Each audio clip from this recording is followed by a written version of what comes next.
பார்த்து கொள்வோம். நாம் ஒரு சில பாடலை பாடி ஆண்டோடைய நாமத்தை மைமைப்படுத்துவோம். நம்ம எல்லாருக்கும் தெரிந்தபடி இந்த குருத்தோலை ஞாயிறில் இயேசு இந்த பூமியில் கழுதை மேலே பவனியாய் வந்ததை நாம் நினைவு கூறும்படி நாம் ஒரு சில பாடலை பாடி நாமத்தை மேம்படுத்த நம்முடைய நித்திய ஜீவன் பாடல் புத்தகத்தில் 561வது பாடல். ஓசன்னா பாடுவோம் இயேசுவின் தாசரீர், உன்னதத்திலே தாவீது மைந்தனுக்கு ஓசன்னா என்று பாடி அவனுடைய நாமத்தை மேம்படுத்துவோம். ஓசன்னா பாடுவோம் இயேசுவின் தாசரின், உன்னதத்திலே தாவீது மைந்தனுக்கு ஓசன்னா, உன்னதத்திலே தாவீது. ஓசன்னா பாடுவோம் இயேசுவின் தாசரின், உன்னதத்திலே தாவீது மைந்தனுக்கு ஓசன்னா, உன்னதத்தில் மைந்தனுக்கு ஓசன்னா. முன்னும் பின்னும் சாலேம் நகர் சின்ன பாலர் பாடினார், அன்றும் போல இன்றும் நாமும் அன்பாய் துதி பாடுவோம், அன்றும் போல இன்றும் நாமும்.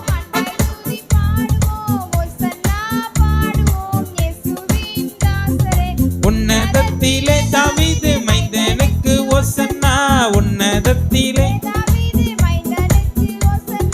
சின்ன மரி மீதில் ஏறி அன்பர் பவனி போனார், சின்ன மரி மீது இன்றும் சாலுவார், இன்றும் அன்றுமாக சாலுவார். ஓசன்னா பாடுவோம் இயேசுவின் தாசரே, உன்னதத்திலே தாவீது மைந்தனுக்கு ஓசன்னா, உன்னதத்திலே தாவீது மைந்தனுக்கு ஓசன்னா. பாவம் அதை போக்கவும் பாவம் அதை போக்கவும் பாவியை கை தூக்கவும் பாசமுள்ள இசையா பவனியாக போகிறார், பாசமுள்ள ஓசன்னா பாடுவோம் இயேசுவின் தாசரே, உன்னதத்திலே தாவீது மைந்தனுக்கு ஓசன்னா, உன்னதத்திலே. குருத்தோலை ஞாயிறு குருத்தோலை ஞாயிற்றில் நாம் குரு பாதம் பணி, குருத்தோலை ஞாயிற்றில் நாம்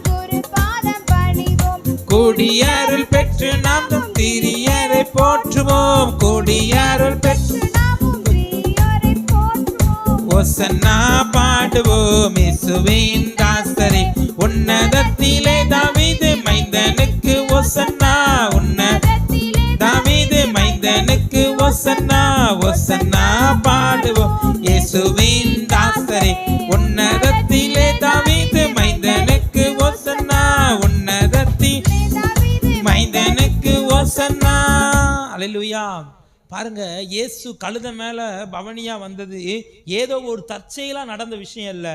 இயேசு கழுதையில் பவனியா வருவதற்கு கிட்டத்தட்ட 400 வருஷத்துக்கு முன்னாடியே சகேரியா தீர்க்க தரிசனமாக சொல்கிறார். நீங்கள் சகேரியா 9ஆம் அதிகாரம் 9ஆம் வசனத்தை வாசித்து பார்த்தீங்கன்னா அவர் சொல்லுவார், சியோன் குமாரத்தியே மிகவும் கலிங்கூறு, எருசலேம் குமாரத்தியே கெம்பீரி, இதோ உன் ராஜா உன்னிடத்தில் வருகிறார், அவர் நீதி உள்ளவரும் அவர் ரட்சிக்கிறவரும் தாழ்மை உள்ளவரும் கழுதையின் மேலும் கழுதை குட்டியாகிய மறியின் மேலும் ஏறி வருகிறார் என்று. சத்தமாக சொல்லுங்க.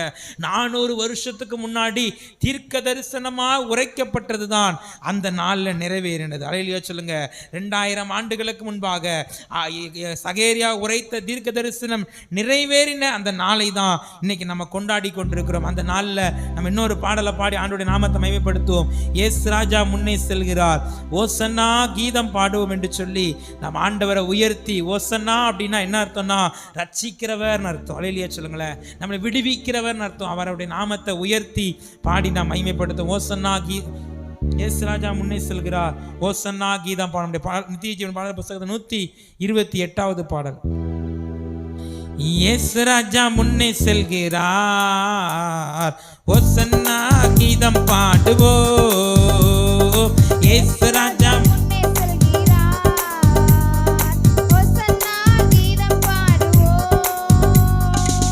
மேகம் சென்றிடுவோ. சொல்வோமா? ஓசன்னா ஜெயமே, ஓசன்னா ஜெயமே, ஓசன்னா ஜெயம் நமக்கே, ஓசன்னா ஜெயம் நமக்கே. அல்லேலூயா துதி மகிமை என்றும், அல்லேலூயா துதி மகிமை, அல்லேலூயா துதி மகிமை. அல்லேலூயா துதி மகிமை. இயேசு ராஜா எங்கள் ராஜா, இயேசு ராஜா எங்கள் ராஜா, என்றென்றும் போற்றிடுவோம். ஓசன்னா ஜெயமே, ஓசன்னா ஜெயமே, என்றும் ஓசன்னா ஜெயம் நமக்கே. துன்பங்கள் சூழ்ந்து வந்தாலும், தொல்லை கஷ்டங்கள் தேடி வந்தாலும், துன்பங்கள் சூழ்ந்து வந்தாலும், தொல்லை கஷ்டங்கள் தேடி வந்தாலும், பயமும் இல்லை கலக்கமில்லை, பயமும் இல்லை கலக்கமில்லை, கர்த்தர் நம்முடனே. விசுவாசத்தோடு சொல்வோம் ஓசன்னா ஜெயமே. நமக்கு ஜெயம் கொடுக்கிற ஆண்டவர், நமக்கு விடுதலை தருகிற ஆண்டவர், என்றும் ஓசன்னா ஜெயம் நமக்கே. யோர்தானில் வெள்ளம் வந்தாலும், எரிகோ கோட்டை எதிர் நின்றாலும், யோர்தானில் வெள்ளம் வந்தாலும், எரிகோ கோட்டை எதிர் நின்றாலும், பயமும் இல்லை கலக்கமில்லை, பயமும் இல்லை கலக்கமில்லை, மீட்ப நம்முடனே. ஓசன்னா ஜெயமே, ஓசன்னா ஜெயமே, என்றும் ஓசன்னா ஜெயம் நமக்கே. இயேசு ராஜா முன்னே செல்கிறார், ஓசன்னா கீதம் பாடுவோம். இயேசு ராஜா முன்னே செல்கிறார், ஓசன்னா கீதம் பாடுவோம். வேகம் சென்றிடுவோம், ஓசன்னா ஓசன்னா ஜெயமே, ஓசன்னா ஜெயம் நமக்கே. அல்லேலூயா. ஆண்டவர் நமக்கு முன்னாடி போனா ஜெயந்தான். ஆமேன்னு சொல்லுங்களேன். பாருங்க, இஸ்ரவேல் ஜனங்களுக்கு முன்பாக ஆண்டவர் முன்னாடி போறாரு. நீங்க உபாகமம் 31 அதிகாரம் 8 வசனத்தை வாசிச்சு பார்த்தீங்கன்னா, மோசேக்கு வயசான பிறகு யோசுவா கிட்ட மோசே மூலியமா ஒரு தீர்க்க தரிசன வார்த்தை கர்த்தர் சொல்வார். என்ன சொல்வார் தெரியுமா? கர்த்தர் தாமே உனக்கு முன்பாக போகிறவர், அவர் உன்னோடு கூட இருப்பார், அவர் உன்னை விட்டு விலகவும் மாட்டார், உன்னை என்ன செய்ய மாட்டார், கைவிடவும் மாட்டார்னு சொல்லி மோசேக்கு வாக்குத்தத்தம், யோசுவாவுக்கு வாக்குத்தத்தம் கொடுத்தார். அதை போல யோசுவாவுக்கு முன்பாக சென்று, அவருக்கு முன்பாக இருந்த எரிகோ கோட்டை, அவருக்கு முன்பாக இருந்த அந்த யோர்தான் நதி எல்லாவற்றையும் கடக்க கர்த்தர் உதவி செய்தார். அல்லேலூயா சொல்லுங்களேன். இந்த குருத்தோலை ஞாயிறுல ஆண்டவர் நமக்கு முன்னாடி போனார்னா எல்லா தடையும் மாற்றுவார். எத்தனை பேர் விசுவாசிக்கிறீங்க? சத்தமா அல்லேலூயா சொல்லுங்களேன். அவர் நமக்கு முன்பாக போனார், நம்முடைய தொல்லைகள் எல்லாம் மாறி போகும். அவர் நமக்கு முன்பாக போனார், நம்முடைய கஷ்டங்கள் எல்லாம் மாறி போகும். அவர் நமக்கு முன்பாக போனார், நமக்கு ஜெயம் உண்டாகும். அல்லேலூயா சொல்லுங்க. அல்லேலூயா. அந்த 3வது ஸ்டான்ஸாவை நம்ம இன்னொரு டைம் பாடுமா? யோர்தானின் வெள்ளம் வந்தாலும், எரிகோ கோட்டை எதிர்த்து நின்றாலும் எனக்கு பயமும் இல்லை, எனக்கு கலக்கமும் இல்லை. ஏன்னா என்னை மீட்கிற ஆண்டவர் என் கூட இருக்கிறார். எத்தனை பேர் விசுவாசிக்கிறீங்க? நல்லா சத்தமா அல்லேலூயா சொல்லுங்க. அல்லேலூயா. யோர்தானின் வெள்ளம் வந்தாலும், எரிகோ கோட்டை எதிர் நின்றாலும், யோர்தானின் வெள்ளம் வந்தாலும், எரிகோ கோட்டை எதிர் நின்றாலும், பயமும் இல்லை கலக்கமில்லை, பயமும் இல்லை கலக்கமில்லை, கர்த்தர் நம்முடனே. ஓசன்னா ஜெயமே, ஓசன்னா ஜெயமே, என்றும் ஓசன்னா ஜெயம் நமக்கே. ஓசன்னா ஓசன்னா ஜெயமே, ஓசன்னா ஜெயமே, ஓசன்னா ஜெயம் நமக்கே. ஓசன்னா ஜெயம். என் ராஜா முன்னே செல்கிறார், என் ராஜா முன்னே செல்கிறார், வெற்றி பவனி செல்கிறார். என் ராஜா முன்னே செல்கிறார், வெற்றி பவனி செல்கிறார். குருத்தோலை கையில் எடுத்து, குருத்தோலை கையில் எடுத்து நான் ஓசன்னா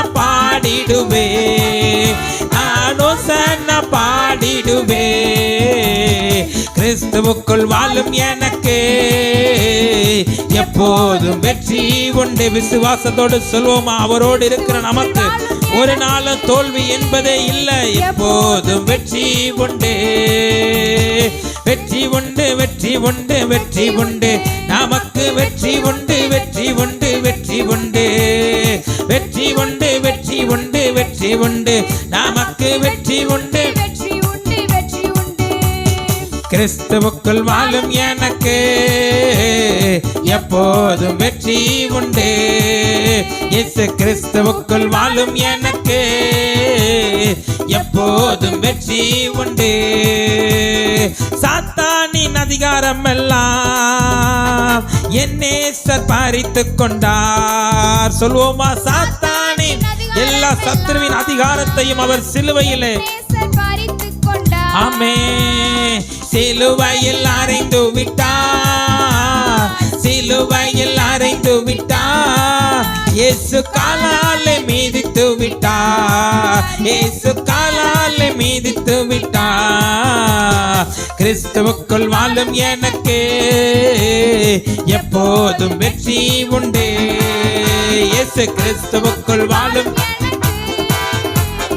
எப்போதும் வெற்றி உண்டு. எல்லாரும் சொல்லுவோமா, பாவங்கள் பாவங்கள் போக்கிவிட்டா இயேசு சாபங்கள் நீ எனக்காக கல்வாரி சிலுவையில அத்தனை ஆசீர்வாதத்தையும் சுகந்தரித்த ஆண்டவர். ஆமென். இயேசுவின் தழும்புகளால், இயேசுவின் தழும்புகளால் நான் சுகமானே, சுகமானே, நான் சுகமானே, சுகமானே. கிறிஸ்துவுக்குள் வாழும் எனக்கு எப்போதும் வெற்றி உண்டு. இயேசு கிறிஸ்துவுக்குள் வாழும் எனக்கு எப்போதும் வெற்றி உண்டு. மேகங்கள் நடுவினிலே என் நேசர் வரப்போகிறார். மேகங்கள் ஆமென் என் நேசர் வரப்போகிறார். கரம் பிடித்து அழைத்து செல்வார், கரம் பிடித்து அழைத்து செல்வார். கண்ணீரெல்லாம் துடைப்பார், இயேசு கண்ணீரெல்லாம் துடைப்பார். கிறிஸ்துவுக்குள் வாழும் எனக்கு எப்போதும் வெற்றி உண்டு. இயேசு கிறிஸ்துவுக்குள் வாழும் எனக்கு எப்போதும் வெற்றி உண்டு. விசுவாசத்தோடு சொல்வோமா, வெற்றி உண்டு, வெற்றி உண்டு. அவர் நமக்கு முன்பாக செல்வதால் நமக்கு தோல்வி என்பதே இல்லை. நமக்கு ஜெயம் கொடுக்கிற ஆண்டவர். நமக்கு வெற்றி உண்டு, வெற்றி உண்டு, வெற்றி உண்டு. கிறிஸ்துவுக்குள் வாழும் எனக்கு எப்போதும் வெற்றி உண்டு. இயேசு கிறிஸ்துவுக்குள் வாழும் எனக்கு எப்போதும் வெற்றி உண்டு. இன்று மகிழ்வோம், அக்களிப்போம், அல்லேலூயா பாடுவோம். இன்று மகிழ்வோம், அக்களிப்போம், அல்லேலூயா பாடுவோம். அல்லேலூயா, அல்லேலூயா, தோல்வி இல்லை. அல்லேலூயா, வெற்றி உண்டு. கரங்களை அசைத்து சொல்வோமா, எனக்கு தோல்வி இல்லை, எனக்கு ஜெயம் கொடுக்கிற ஆண்டவர் என் கூட இருக்கிறார். ஆமே, அல்லேலூயா, தோல்வி இல்லை. அல்லேலூயா, வெற்றி உண்டு. அல்லேலூயா, தோல்வி இல்லை. அல்லேலூயா, வெற்றி உண்டு. நல்ல ரெண்டு கரங்களை தட்டி ஆண்டவரை மகிமைப்படுத்துவோமா. அவர் நமக்கு முன்பாக செல்வதால் நமக்கு தோல்வி இல்லை. நமக்கு ஜெயம் கொடுக்கிற ஆண்டவர், நமக்கு வெற்றி தருகிற ஆண்டவர். ஆண்டவரை பார்த்து, இயேசுவே உமக்கு நன்றி ஆண்டவரே, உமக்கு நன்றி ஆண்டவரே. எல்லாரும் அப்படியே முழங்கால் படிடுவோமா. எல்லாரும் தேவ சமூகத்தில் முழங்கால் படிடுவோம். நீங்களும் நானும் ஆராதிக்கிற ஆண்டவர் நமக்காக இந்த பூமியில மனிதனாய் இறங்கி வந்து நமக்கு மீட்பை உண்டு பண்ண வேண்டும் என்பதற்காக, நமக்கு சமாதானத்தை தர வேண்டும் என்பதற்காக நமக்காக அவர் கல்வாரி சிலுவையில் அவர் அடிக்கப்படுவதற்காக, பஸ்கா ஆட்டுக்குட்டியாக அவர் அந்த சிலுவையில் அடிக்கப்படுவதற்காக அந்த எருசலேம் நகரத்திற்கு அவர் புறப்பட்டு வந்தார். அந்த எருசலேம் நகரத்திற்கு வந்த ஆண்டவரை எல்லா உள்ளத்தின் ஆய்களை திறந்து இயேசுவே உமக்கு நன்றின்னு சொல்லுங்க. அவர் எத்தனை நல்லவர், எத்தனை நல்லவர்.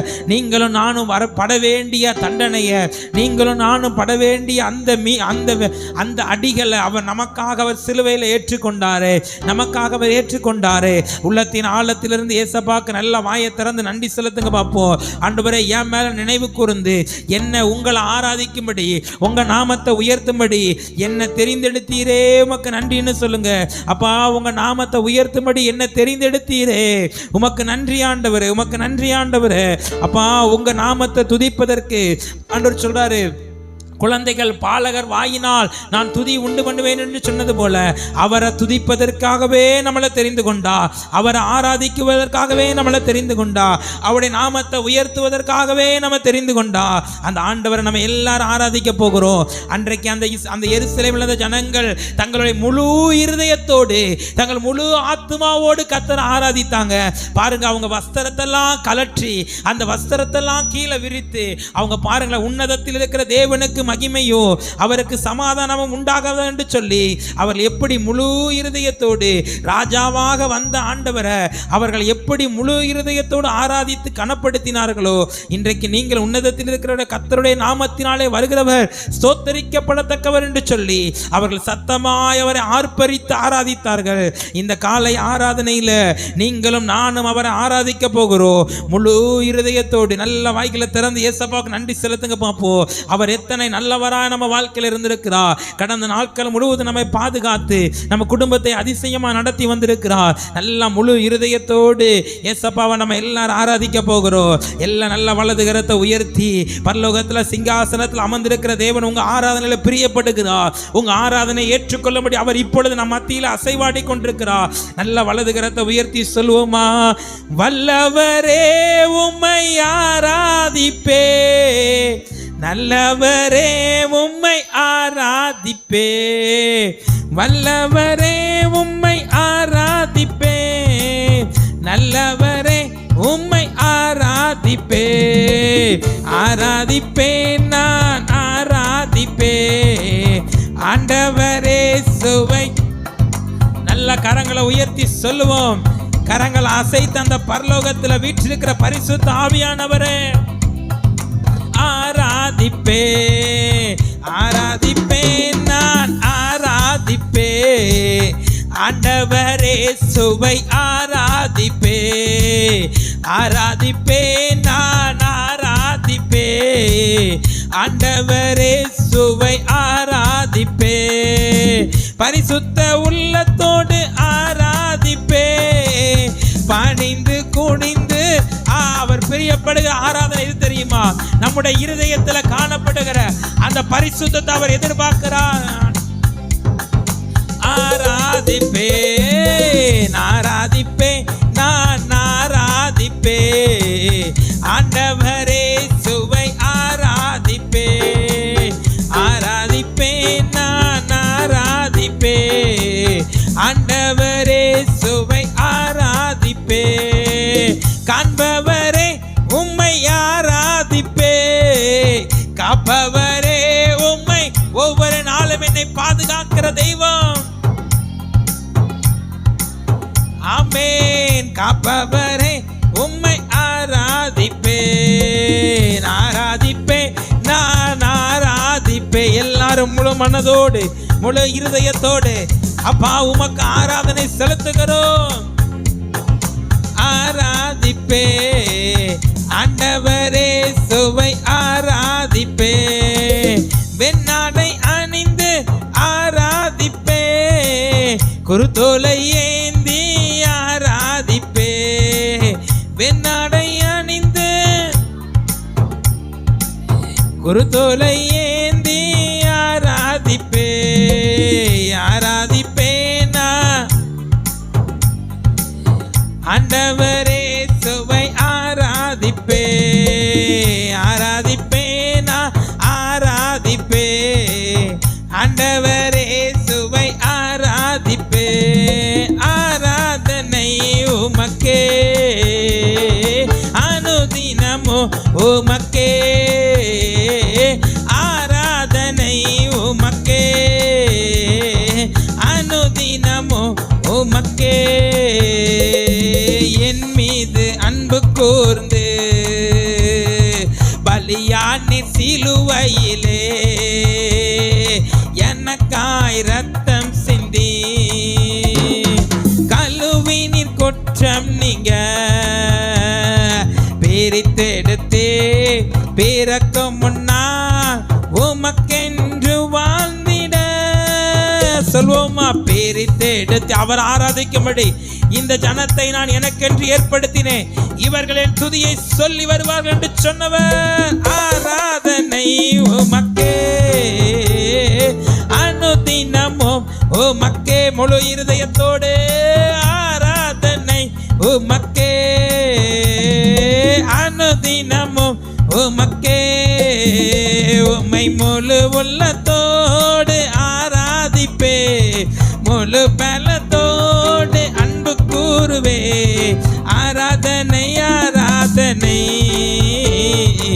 ஆராதனை ஆராதனை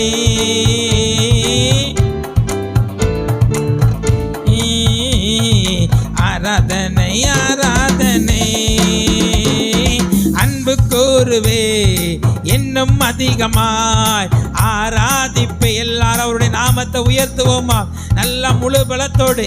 அன்னைக்கு எருசலேமில் இருந்த ஜனங்கள் எப்படி கர்த்தரை ஆர்ப்பரித்து துதித்தார்களோ, அவர்கள் ஆர்ப்பரித்து துதித்தார்களோ, அதை போல முழு உள்ளத்தோடு நீங்க ஆர்ப்பரிக்க எல்லா எரிகோ கோட்டைகள் இயேசுவின் நாமத்தில் விழும். அன்னைக்கு இஸ்ரவேல் ஜனங்கள் ஆர்ப்பரிக்க ஆரம்பிக்கும் பொழுது அவர்களுக்கு முன்பாக இருந்த அந்த எரிகோ கோட்டை விழுந்தது. இயேசுவின் நாமத்தில் அவர் ஆராதிக்கிற பிள்ளைகளோட வாழ்க்கையில் இருக்கிற எல்லா எரிகோ கோட்டைகளும் இயேசுவின் நாமத்தில் விழுவதாக. ஆமே. ஆராதனை ஆராதனை ஆராதனை ஆராதனை. நல்லா ரெண்டு கரங்களை தட்டி அந்த சிங்காசனத்தில் அமர்ந்திருக்கிற தேவனை மகிமைப்படுத்தி இயேசுவே உம்மை நாங்கள் நன்றியோடு துதிக்கிறோம் அப்பா, உம்மை நாங்கள் ஆராதிக்கிறோம். ஓசன்னான்னு சொல்லி உங்க நாமத்தை உயர்த்துகிறோம். எங்களை விடுவிக்கிற ஆவியானவரே, எங்களை ரட்சிக்கிற ஆவியானவரே, எங்களுக்காக பஸ்கு ஆட்டுக்குட்டியா அடிக்கப்பட்ட ஆவியானவரே, உமக்கு நாங்கள் நன்றி செலுத்துகிறோம் அப்பா. நன்றி ஆண்டவரே, உமக்கு நன்றி செலுத்துகிறோம் ஆண்டவரே. எல்லாரும் தேவ சமூகத்தில் எழுந்து நிற்போமா, எல்லாரும் தேவ சமூகத்தில் எழுந்து நிற்போம். நீங்களும் நானும் ஆராதிக்கிற ஆண்டவர் அவர் ஒருவராய் பெரிய அதிசயமான காரியங்களை செய்கிறவர். அவரால் செய்ய முடியாத காரியம் ஒன்றுமே இல்லை. வேதம் சொல்லுகிறது அவர் சகலத்தையும் அதின் காலத்தில் அவர் நேர்த்தியாய் செய்கிறாராம். யோசிச்சு பாருங்க, நீங்களும் நானும் ஆராதிக்கிற ஆண்டவர் இந்த உலகத்துல பாவத்துல அக்கிரமத்துல வாழ்ந்திருந்து நம்மளை தேடி வந்து ரட்சித்து அவருடைய பிள்ளையா மாற்றியிருக்கிறாரே. நீங்க யோசிச்சு பாருங்களேன், அவர் ஆராதிப்பதற்கு நம்ம கிட்ட எந்த தகுதியுமே கிடையாது. அந்த பரிசுத்தம் உள்ள தெய்வத்தை ஆராதிப்பதற்கு நம்ம கிட்ட எந்த தகுதியுமே கிடையாது. ஆனா தகுதியே இல்லாத நம்மை அவரை ஆராதிக்கும்படி அவருடைய சமூகத்தில் அவர் கூட்டி சேர்த்திருக்கிறார். அந்த ஆண்டவர் எத்தனை நல்லவர். அவர் சிலுவையினாலே நமக்கு அந்த ஆசீர்வாதத்தை சம்பாதித்து வைத்திருக்கிறார். அந்த ஆண்டவரை பார்த்து அப்படியெல்லாம் வலது கரத்தை உயர்த்தி சொல்லுமா, பரிசுத்தரே படைத்தவரே ஆராதனை ஆராதனை. பாவங்களை மன்னிப்பவரே ஆராதனை ஆராதனை.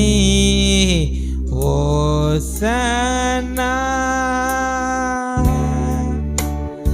உன்னத தேவனே. வலது கரத்தை உயர்த்தி சொல்வோமா, ஓசன்னா ஓசன்னா. கண்மணி போ காப்பவரே ஆராதனை. நல்ல கரங்களை உயர்த்தி ஆராதிப்போம். கழுகு போல கழுகு போல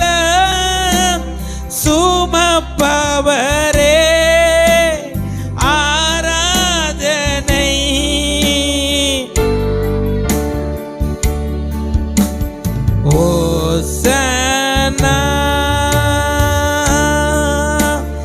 உன்னத தேவனே, ஓசன்னா ஓசன்னா. தேடி என்னை காண்பவரே, ஆராதனை ஆராதனை. தினம் தோறும் தேற்றுபவரே, ஆராதனை ஆராதனை. ஓசன்னா உன்னத அப்பா, ஓசன்னா ஓசன்னா ஓசன்னா ஓசன்னா ஓசன்னா. அப்படியே வலது கரத்தை உயர்த்தி அந்த சிங்காசனத்தில் அமர்ந்திருக்கிற பரிசுத்த ஆவியானவரை பார்த்து, ஆண்டவரே நீர் எத்தனை நல்லவர், நீர் எத்தனை மாறாதவர். யெகோவா ஈரே உமக்கு நாங்கள் நன்றி செலுத்துகிறோம். யெகோவா ராஃபா உமக்கு நாங்கள் நன்றி செலுத்துகிறோம். யெகோவா ஷம்மா உமக்கு நாங்கள் நன்றி செலுத்துகிறோம். எபினேசரே உமக்கு நன்றி செலுத்துகிறோம். ஒரு 2 நிமிஷம் நல்லா வாயை திறந்து இயேசுவை துதிங்க பார்ப்போம். அவர் துதிகளின் மத்தியில் வாசம் பண்ணுகிற தேவ, அவர் துதிகளின் மத்தியில் வாசம் பண்ணுகிற தேவ. எல் சடாய் உமக்கு நாங்கள் நன்றி செலுத்துகிறோம். எல் ரோகி உமக்கு நாங்கள் நன்றி செலுத்துகிறோம். எங்க ஜெபத்துக்கு பதில் கொடுக்கிறவரே உமக்கு நாங்கள் நன்றி செலுத்துகிறோம். எங்க விண்ணப்பத்துக்கு பதில் கொடுக்கிறவரே உமக்கு நாங்கள் நன்றி செலுத்துகிறோம். நாங்கள் கூப்பிடும் போதெல்லாம் எங்கள் சத்தத்தை கேட்கிறவரே உமக்கு நாங்கள் நன்றி செலுத்துகிறோம். எல்லா ஆபத்துக்கு விலக்கி பாதுகாக்கிறவரே உமக்கு நாங்கள் நன்றி செலுத்துகிறோம். சிங்காசனத்தில் வீற்றிருக்கிற பரிசுத்த ஆவியானவரே உமக்கு நாங்கள் நன்றி செலுத்துகிறோம். நீர் சேனைகளின் கர்த்தர், நீர் பரிசுத்தர் பரிசுத்தர் பரிசுத்தர் என்று ஓயாமல் சொல்லிக் கொண்டிருக்கிறோம். ஆண்டவரே நீர் பரிசுத்தர், நீர் மாறாதவர், நீர் உண்மை உள்ளவர், நீர் இரக்கமுள்ளவர். உமக்கு நாங்கள் நன்றி செலுத்துகிறோம் அப்பா. உம்மை நாங்கள் மனதார துதிக்கிறோம் ஆண்டவரே. ஓசன்னா உன்னத தேவனே, ஓசன்னா ஓசன்னா. குருத்தோலை ஞாயிறுல நமக்கு ஆண்டவர் எதை கற்றுக் கொடுக்க போகிறார், எதை பத்தி நம்ம தியானிக்க போறோம்னா, இயேசு பவனியாக வந்த அந்த சம்பவம். அதாவது ஊர்வலமாக இயேசு கூட பவனியா வரும் பொழுது ஒரு வேத அறிஞர் சொல்றாரு, கிட்டத்தட்ட அந்த பவனியில எத்தனை பேர் கலந்து கொண்டாங்கன்னா 2.5 லட்சம் பேர் கலந்து கொண்டாங்க. எத்தனை பேர்? 2.5 லட்சம் பேர். அது மிகப்பெரிய ஒரு ஊர்வலமாக அது இருந்தது. இன்னைக்கு நம்ம எதை தியானிக்க போறோம்னா, இயேசு கலந்து கொண்ட ஊர்வலத்தை குறித்து நம்ம தியானிக்க போறோம். அல்லேலூயா சொல்லுங்களேன். இயேசு கலந்து கொண்ட ஊர்வலம். 2 ஊர்வலம் இந்த பூமியில நடந்து முடிஞ்சிருச்சு. இன்னும் 2 ஊர்வலம் நடக்க போகுது. நடந்து முடிந்த அந்த 2 ஊர்வலத்தை குறித்தும் இன்னும் நடக்க போகிற அந்த 2 ஊர்வலத்தை குறித்தும் நம்ம பார்க்க போறோம். நடந்து முடிஞ்ச 2 ஊர்வலத்திலையும் நீங்களும் நானும் அதை குறித்து கேள்விப்படுகிறோம். ஆனால் அதுல நம்ம பங்கெடுக்கல. யாராவது பங்கெடுத்தமா? ஆனா இனி நடக்க போகிற 2 ஊர்வலத்துல நீங்களும் நானும் கண்டிப்பா பங்கு பெறுவோம். அல்லேலூயா சொல்லுங்களேன். முதல்ல இயேசு கழுதை மேல பவனியாய் வந்த ஊர்வலத்தில் நாம் என்ன செய்யல? பங்கு பெறல. ஆனா திரும்ப இந்த உலகத்துல இன்னும் நடக்க போகிற இயேசு எப்படி கழுதை மேல வருவாருன்னு சொல்லி சகேரியா தீர்க்கதரிசி உரைச்சாரோ, அது எப்படி நடந்ததோ அதே மாதிரி இந்த பூமியில இன்னும் 2 ஊர்வலம் நடக்க போகுது. அந்த 2 ஊர்வலத்துல கண்டிப்பா நம்ம என்ன செய்ய போறோம்? பங்கு பெற போகிறோம்.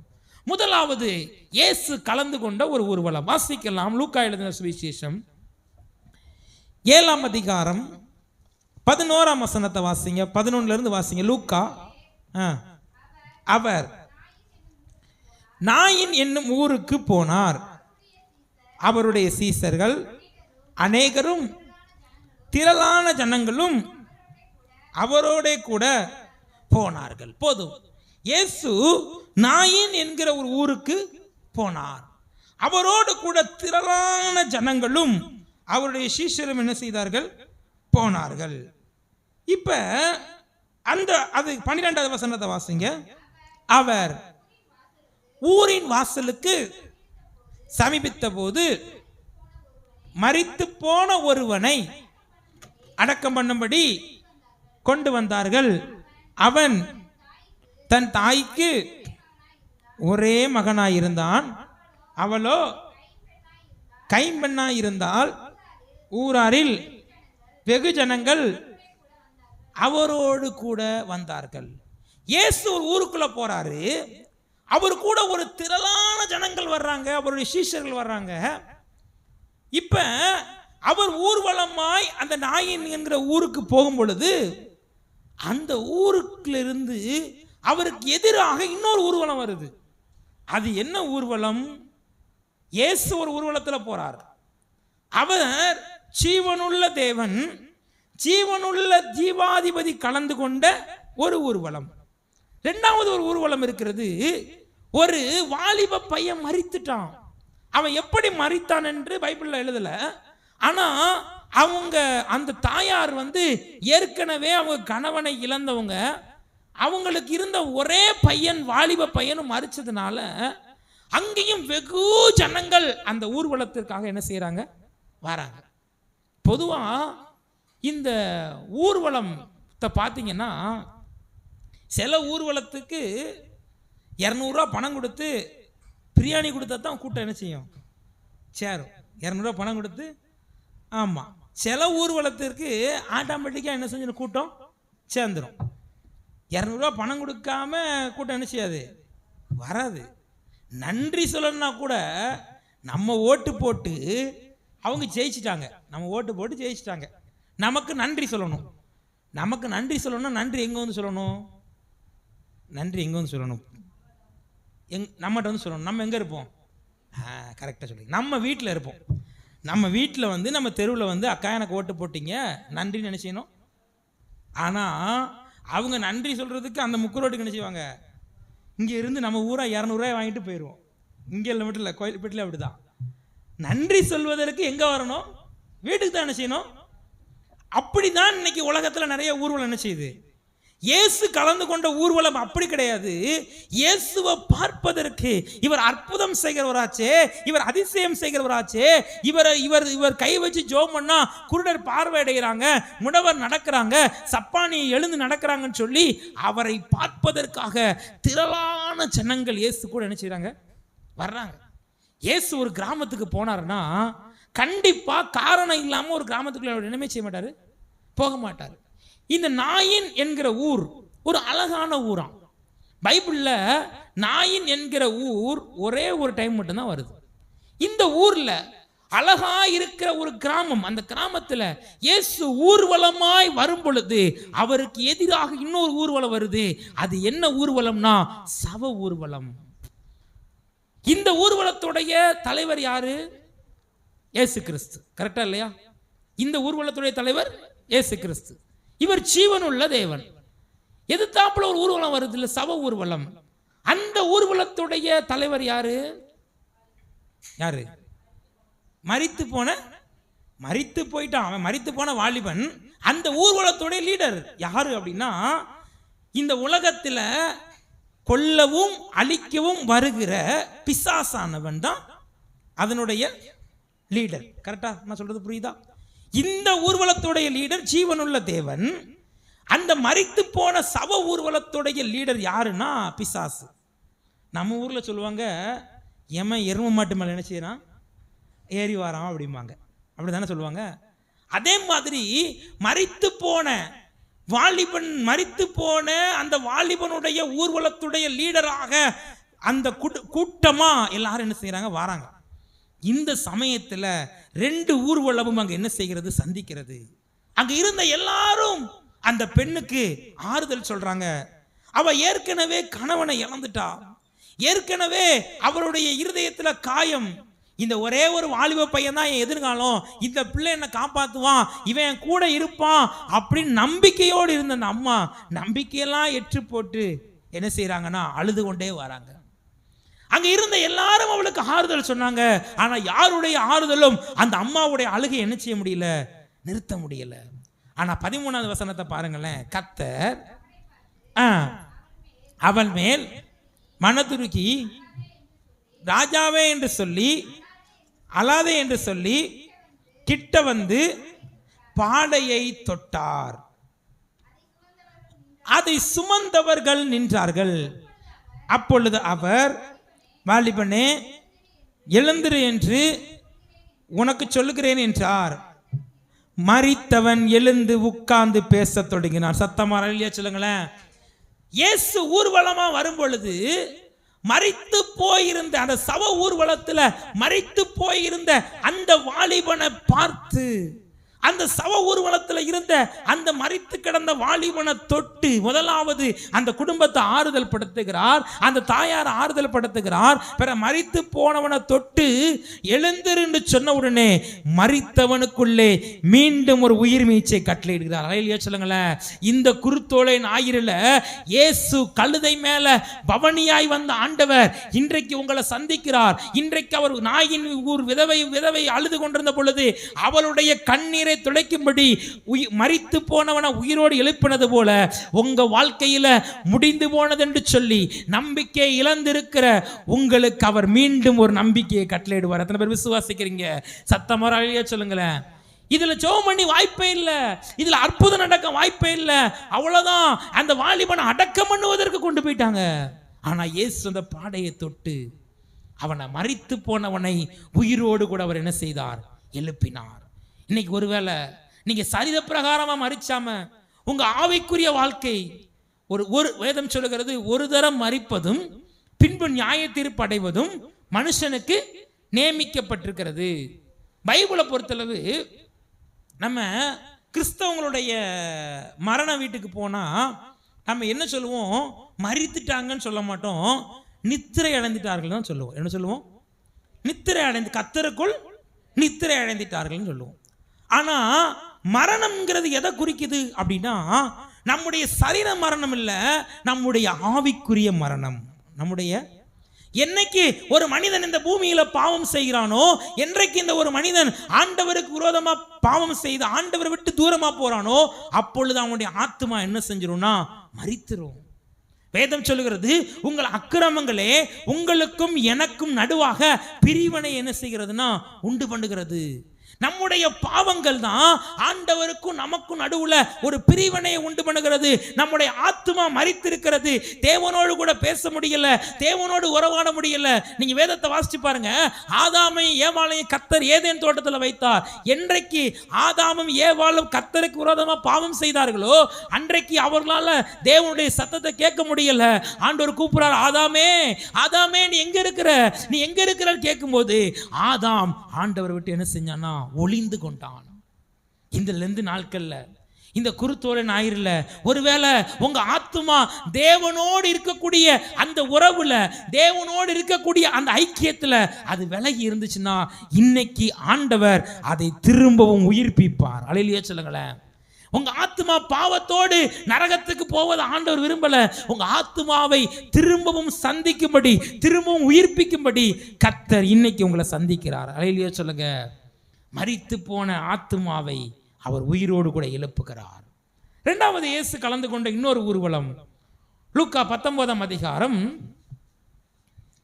33வது வசனம். இந்த ஊர்வலத்தில் என்ன நடந்தது? லூக்கா 19:30. கழுதை குட்டியை அவர்கள் அவிழ்க்கும் பொழுது அதற்கு உடையவர்கள், குட்டியை ஏன் அவிழ்க்கிறீர்கள் என்று கேட்டார்கள். அதற்கு அவர்கள், அது ஆண்டவருக்கு வேண்டும் என்று சொல்லி அதை இயேசுவின் இடத்தில் கொண்டு வந்து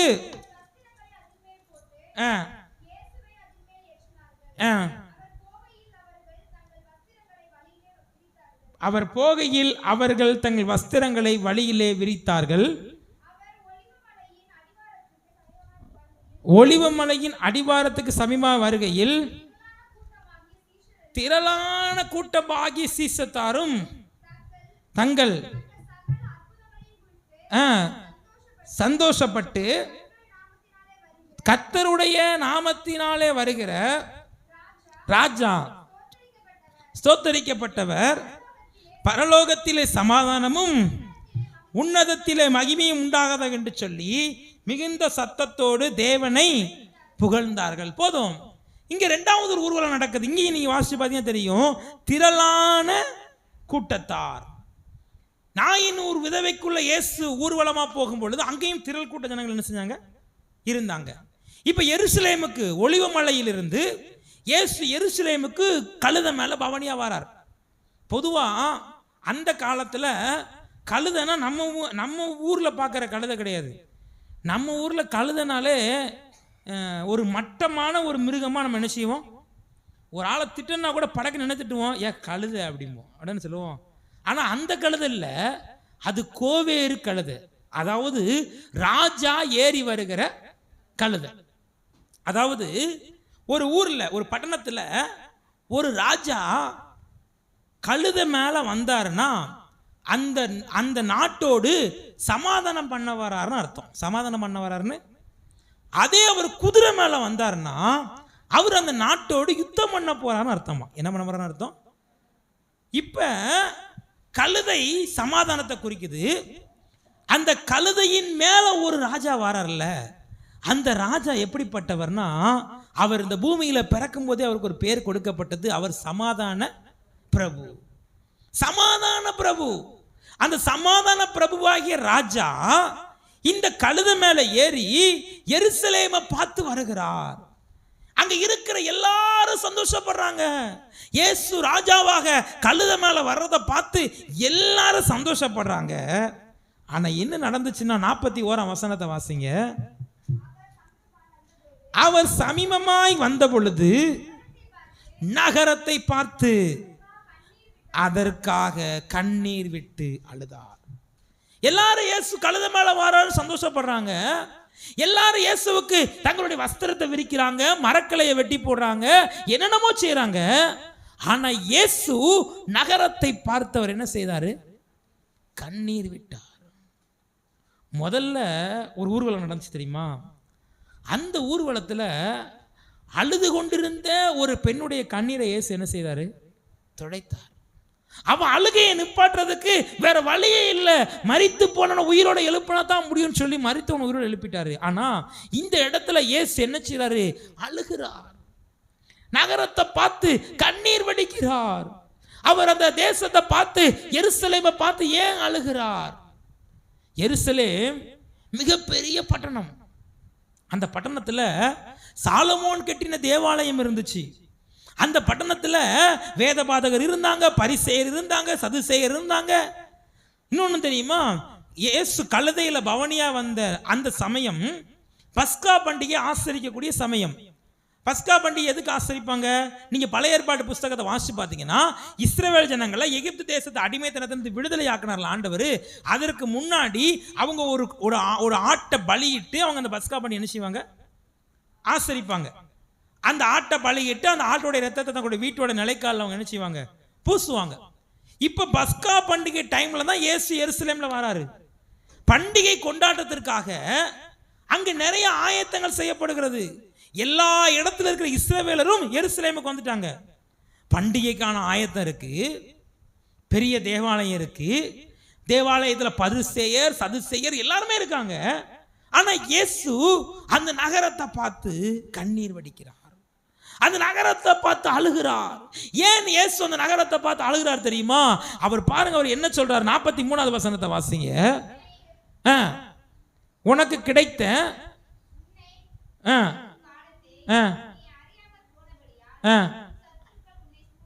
42ல இருந்து வாசிங்க. உனக்கு கிடைத்த இந்த நாளிலாவது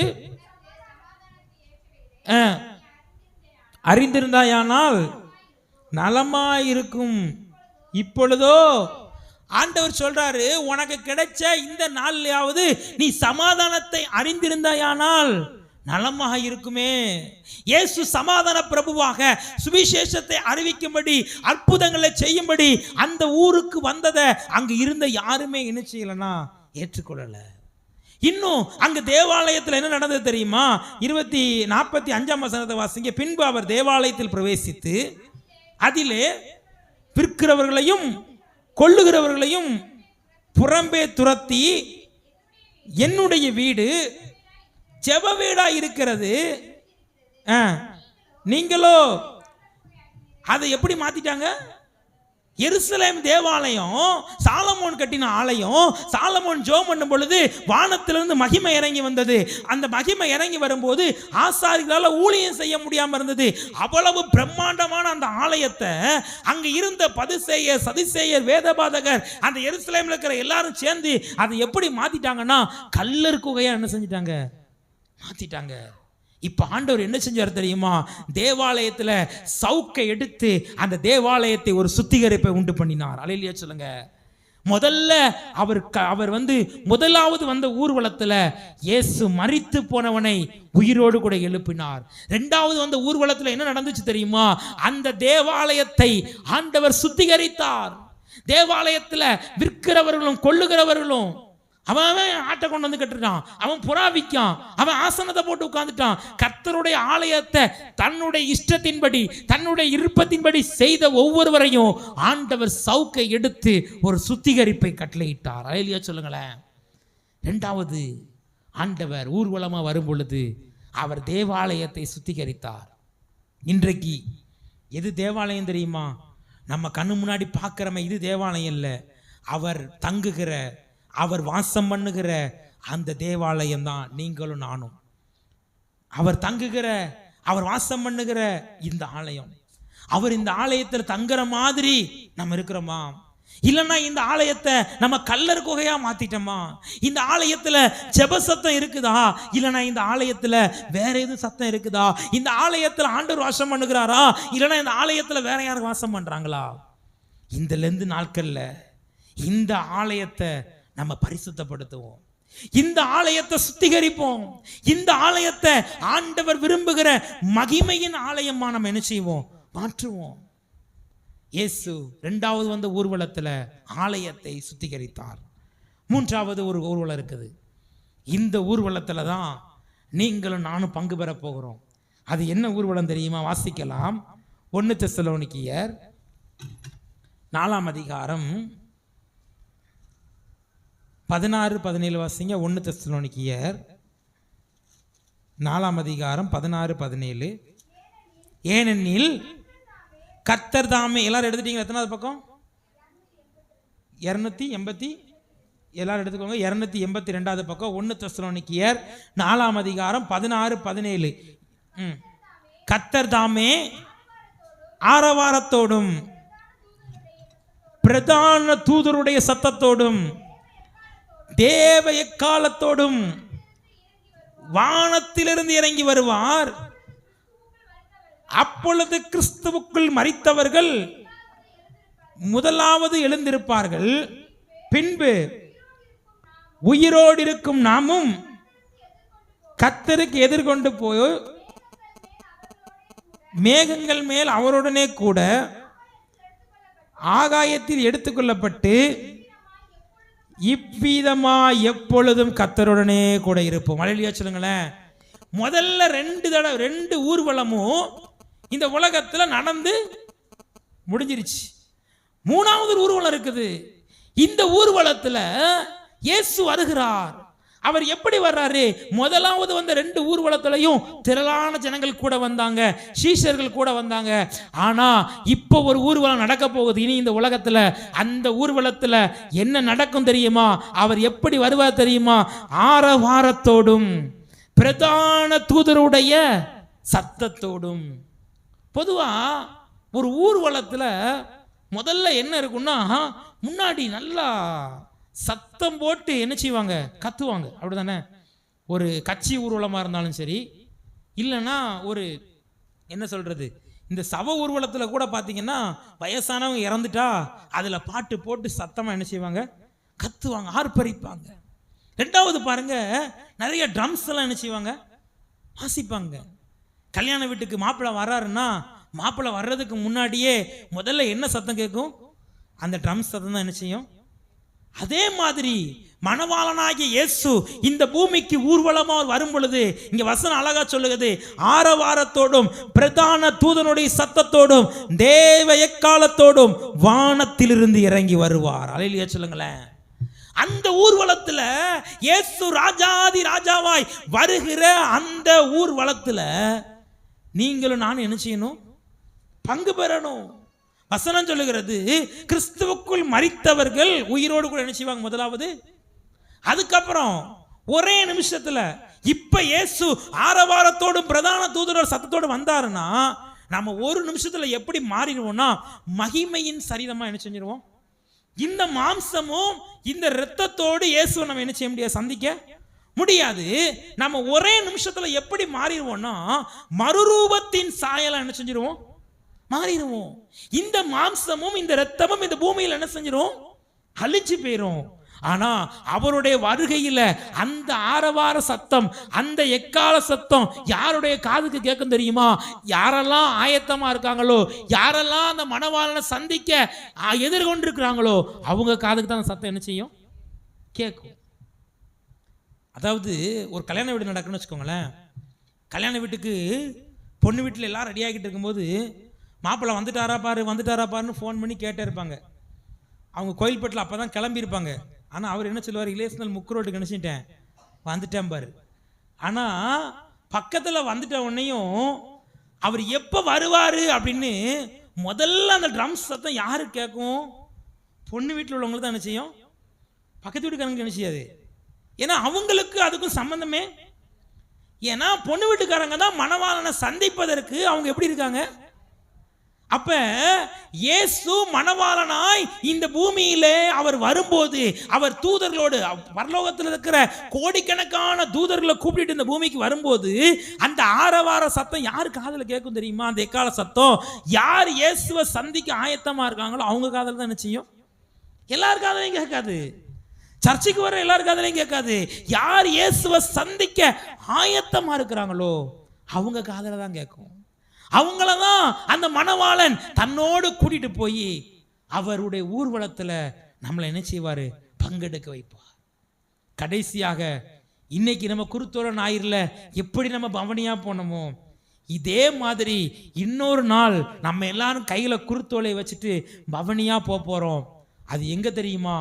அது இதே தெருவில் இல்லை, பரலோகத்தில் கோடிக்கணக்கான தேவதூதர்களுக்கு முன்பாக நம்ம ஒரு நாள் பவனியா போவோம். வெளிப்படுத்தின விசேஷம் 7ஆம் அதிகாரம் 9ஆம் வசனத்தை வாசிங்க. வெளிப்படுத்தின விசேஷம் 7:9. இவைகளுக்கு பின்பு நான் பார்த்தபோது இதோ சகல ஜாதிகளும் கோத்திரங்களிலும் ஜனங்களிலும் சகல கோத்திரங்களிலும் பாஷைக்காரன் வந்ததும் ஒருவனும் எண்ணக்கூடாததுமான திரளான கூட்டமாகி ஜனங்கள் வெள்ளை அங்கிகளை தரித்து தங்கள் கைகளில் குருத்தோலைகளை பிடித்து சிங்காசனத்திற்கு முன்பாக ஆட்டுக்குட்டியானவருக்கு முன்பாகவும் நிற்க கண்டேன். பாருங்க, பரலோகத்தில் நம்ம இவைகளுக்கு பின்பு இந்த பூமியிலிருந்து நம்ம எடுத்துக்கொள்ளப்பட்ட பின்பு பரலோகத்தில் ராஜாதி ராஜாவாகிய இயேசு சிங்காசனத்தில் இருக்கும் பொழுது சகல பாஷைக்காரர்களும் சகல கோத்திரத்தாரர்களும் இந்த உலகத்தில் யாரெல்லாம் ரட்சிக்கப்பட்டு அபிஷேகம் பெற்று அந்த பரலோக ராஜ்யத்துக்கு ஆயத்தமாக இருக்கிறாங்களோ நம்ம எல்லாரும் ஒரு நாள் பரலோகத்தில் போய் கையில் குருத்தோலையை பிடித்து கொண்டு சேனைகளின் கர்த்தர் பரிசுத்தர்னு அவருடைய நாமத்தை உயர்த்துவோம். அல்லேலூயா சொல்லுங்களேன். இன்னைக்கு குருத்தோலை ஞாயிறுல குருத்தோலை பிடிச்சி தெருவில் போறது நமக்கு மகிழ்ச்சி தான், சந்தோஷம்தான். ஆனால் பரலோகத்தில் ஒரு நாள் குருத்தோலையை கையில் எடுத்து அந்த ஊர்வலத்தில் நாம் பங்கு பெறணும். அல்லேலூயா சொல்லுங்களேன். அதை நம்ம மிஸ் பண்ணிடக்கூடாது. இந்த ஊர்வலத்தை மிஸ் பண்ணீங்கன்னா கண்டிப்பாக அடுத்த வருஷம் நம்ம என்ன செஞ்சிடலாம்? கலந்துக்கலாம். ஆனால் இயேசு எப்போ வருவார்னு தெரியாது.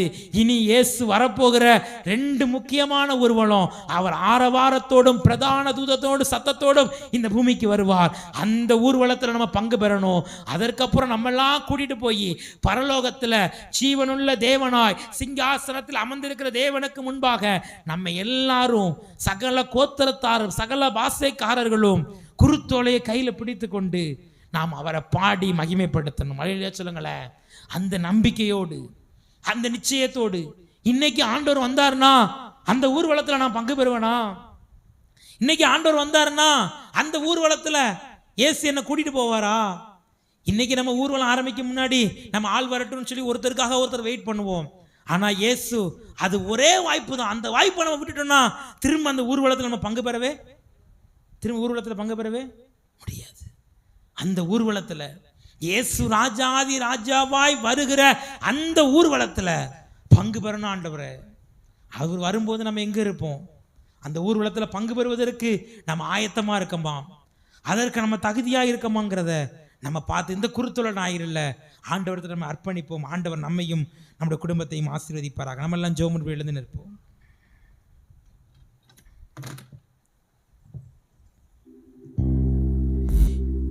என் இயேசு வருவார், மேகங்கள் நடுவே தன்னோடு சேர்த்து கொள்வார்.